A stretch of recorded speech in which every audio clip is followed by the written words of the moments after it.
عقیدہ توحید کے حوالے سے اگر ہم عقلی دلائل جاننا چاہیں تو ظاہر ہے بہت سارے لوگ اس پر بھی بات کرتے ہیں جناب عقلی اور نقلی دلائل کے حوالے سے کیا فرمائے گا عقلی دلائل عقیدہ توحید کے حوالے سے؟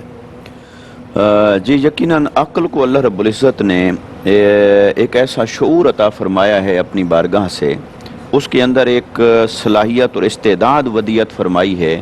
کہ وہ اچھائی اور برائی کے درمیان فرق کر سکے، الا یہ کہ اگر عقل اتنا میل کچیل کا شکار ہو جائے، گرد و غبار کا شکار ہو جائے کہ وہ اس تمیز اور فرق سے محروم ہو جائے۔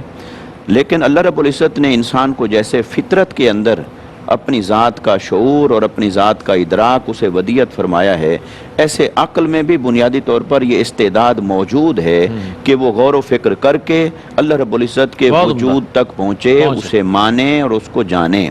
لیکن اس کی ذات کا کامل ادراک وہ سوائے وحی کے اور کسی ذریعے سے نہیں ہو سکتا۔ اسی وجہ سے اللہ رب العزت نے کم و بیش 1.25 لاکھ انبیاء کرام کو مبعوث فرمایا، اور ہر نبی کی دعوت کا نقطہ آغاز یہی تھا کہ کہیے اللہ ایک ہے، وہ وحدہ لا شریک ہے اور اس کے سوا کوئی معبود نہیں۔ لیکن عقل اللہ رب العزت کی ذات اور صفات کے بارے میں غور و فکر کرنے کی صلاحیت رکھتی ہے۔ اس اعتبار سے قرآن مجید نے ایک بات کی، اللہ رب العزت نے ارشاد فرمایا عقل کو متوجہ کرنے کے لیے، فرمایا کہ ذرا غور کرو، اگر اس کائنات کے اندر 2 الہ ہوتے، 2 خدا ہوتے تو کیا اس کے نظام میں فساد بپا نہ ہو جاتا؟ یقیناً ہو جاتا۔ اگر خدا 2 ہوتے اور معاذ اللہ دونوں کو طاقت حاصل ہوتی، دونوں کو قدرت حاصل ہوتی،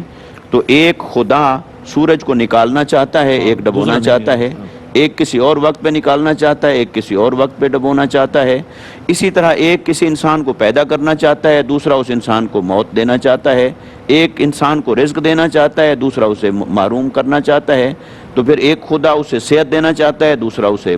بیماری دینا چاہتا ہے۔ تو اللہ رب العزت نے اس کی طرف اشارہ فرمایا عقل کو متوجہ کرنے کے لیے کہ اگر اللہ کے علاوہ کوئی اور الہ ہوتا تو پھر تو یہ نظام زمین کا، آسمانوں کا سارا ہی فساد کا شکار ہو جاتا۔ لہٰذا عقل اس بات کو مانتی ہے، سمجھتی ہے اور اس کے سامنے سر تسلیم خم کرتی ہے، بشرطے کہ اسے وحی کی طرف سے نور ہدایت میسر آ جائے تو پھر عقل بھی عقل سلیم بن جاتی ہے۔ صحیح بات، کیا کہنا ہے، بہت اچھے انداز میں عقلی دلائل عقیدہ توحید پر بیان فرما رہے تھے۔